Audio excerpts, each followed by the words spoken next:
So next component is the widget.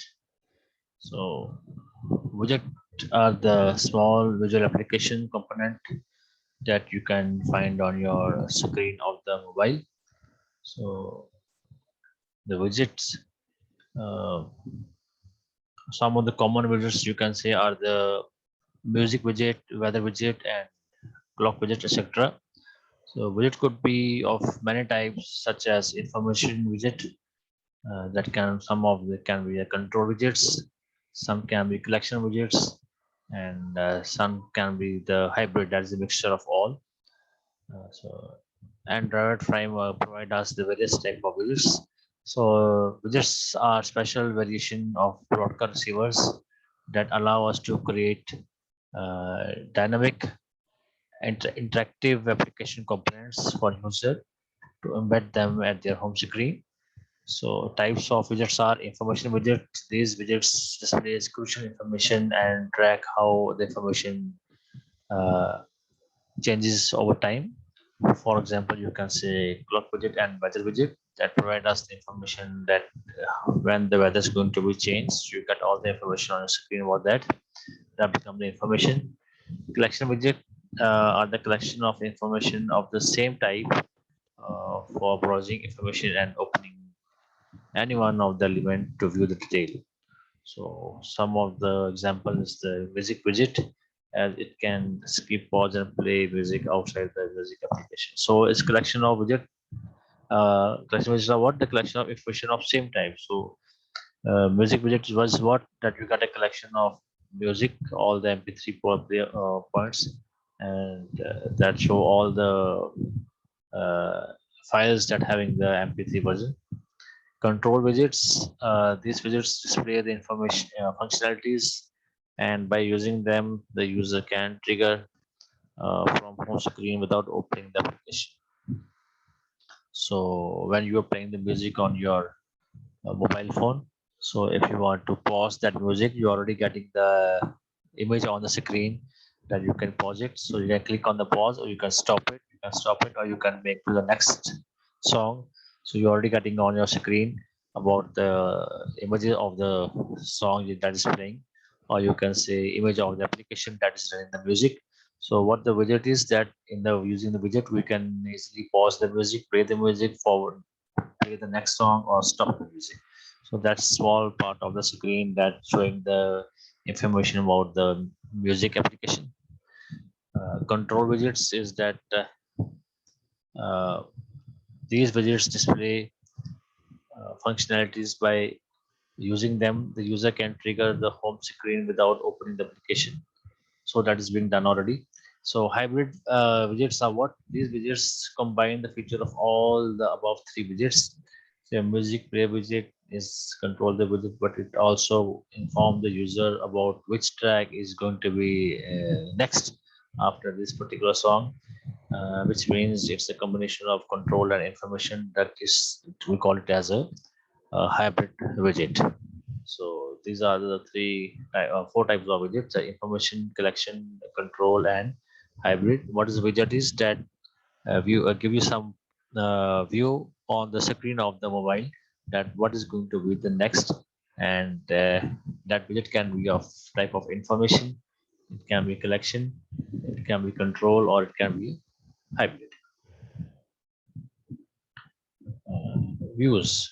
So next is we talk about the views.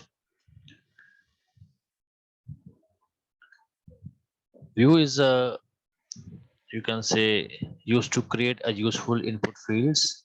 So view are used to create input or output field in an application.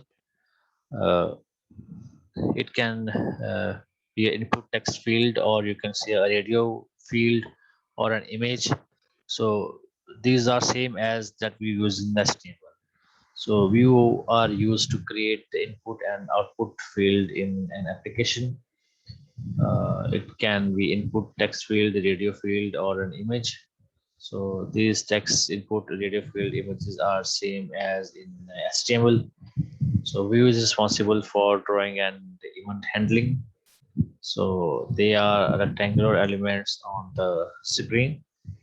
Some of the view are text, edit view, image view button, uh, checkbox button, or image button. So what a view is that in which you can perform some input or output operation or perform some tasks. That a view is. So view can be a simple image, or it can be a, you can say, pull down menu. Pull down menu is also is a part of image in which you get the function further views in the particular view. So that become the view control, in which you get further views over there. So we call it as a view group class. That pull down menu will become the view group class, in which you get the view of another set of views. When you click on a particular pull down menu, you get various options over there. So we call it as a view group class. So notifications are the application alert that are used to draw user attention to some particular application event without stealing or focusing or interrupting the current application, or you can say current activity that is running on the mobile. So notification is what that you got on a screen without disturbing the current running activity or process, or either your activity is on a running mode or in stop mode. Either you are running that application or not, you still get a notification on the screen.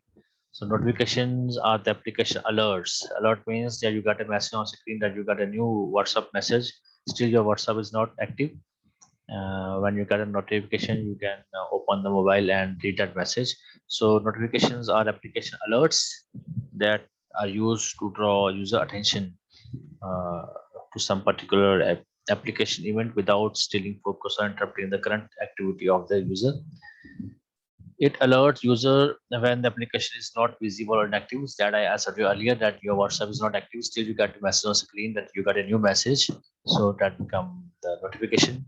The user alert user when the application is not visible or even active. So this alert flashes on screen and then disappears. So it appears on screen for a few seconds, and after a few seconds it disappears. So for example, the notification of new incoming message popped on the screen. So whenever you get a new message, either on your email, either on your messenger, or either on your WhatsApp.